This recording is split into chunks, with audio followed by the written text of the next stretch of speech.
بسم اللہ الرحمن الرحیم۔ اسلامی انقلابی تحریک کا جو منشور کا ایک ایک نقطہ ہم ہر پروگرام میں ڈسکس کرتے ہیں، آج ہمارے اس منشور کا چھٹا نقطہ ہے جس کا عنوان ہے، اس طرح سے ہم نے رکھا ہے کہ مساجد اسلامی فلاحی مراکز ہیں۔ مساجد ہمارے زہر اسلام کے قلعے ہیں اور لوگ بہت ساری چیزیں مساجد کے اندر سے سیکھتے ہیں۔ روزانہ 5 وقت مساجد میں حاضری دیتے ہیں اور ہفتے میں ایک دن 1 گھنٹہ یا آدھا گھنٹہ مسجد کے امام کی تقریر سنتے ہیں اور اس سے بہت کچھ سبق حاصل کر کے گھر میں جاتے ہیں۔ اللہ تعالیٰ جب ہمیں اقتدار دے گا تو ہم تمام مساجد کو گورنمنٹ کے کنٹرول میں لیں گے، اور ہماری کوشش یہ ہوگی کہ ائمہ مساجد کو سائیکالوجی میں، اسلامک لٹریچر میں PhD یا MPhil کی ڈگری ضرور دیں، کیونکہ ایک مسجد کا جو امام ہوتا ہے وہ ایک نفسیات کے ساتھ جڑا ہوتا ہے، اپنے مقتدیوں کے، اپنے محلے کے لوگوں سے۔ لوگ اس کی طرف احترام کی نگاہ سے دیکھتے بھی ہیں اور جڑتے بھی ہیں۔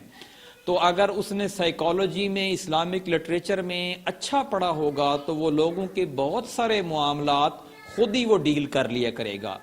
امام مسجد کو ہم 17 گریڈ دیں گے اور اس کے مطابق تنخواہ دیں گے۔ نفسیات اور ڈپریشن میں الجھے لوگوں کی کلاس یا رہنمائی، جسے کونسلنگ کہتے ہیں، روزانہ کی بنیاد پر مسجد کے اندر ہوگی۔ لوگوں کے خاندانی جھگڑے سلجھانے کا انتظام بھی مساجد کے اندر ہوگا۔ مدد مانگنے والوں کی مناسب تحقیق کے بعد اجتماعی و انفرادی طور پر مدد کی جا سکے گی۔ اپنے گھروں کے فالتو سامان کو نادار افراد کے لیے عطیہ کرنے کی غرض سے مساجد کا ایک حصہ مخصوص ہوگا، جس میں تمام لوگ اپنے گھر کا جو بھی سامان ہے، جو اگر وہ وافر مقدار میں ہے تو وہ ضرور لا دیں۔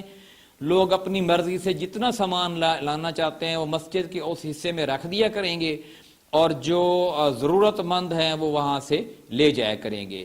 آپس کے رشتے ناطے کرنے کے لیے امام مسجد کو فوکل پرسن بنایا جائے گا۔ نکاح کا بندوبست سادگی کے ساتھ مساجد میں کیے جانے کو ترجیح دی جائے گی۔ قدرتی آفات سے ہونے والے نقصان کے ازالے کے لیے اجتماعی کوششوں کا آغاز مساجد سے ہی ہوگا۔ یعنی جسے ہم کہتے ہیں نا کہ مساجد اسلام کے قلعے ہیں، یہ بات فی الحال تو ہماری زبان تک ہے۔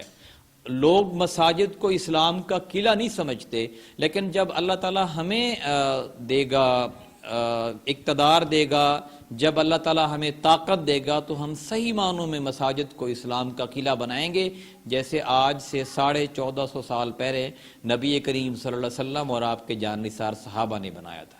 جزاک اللہ۔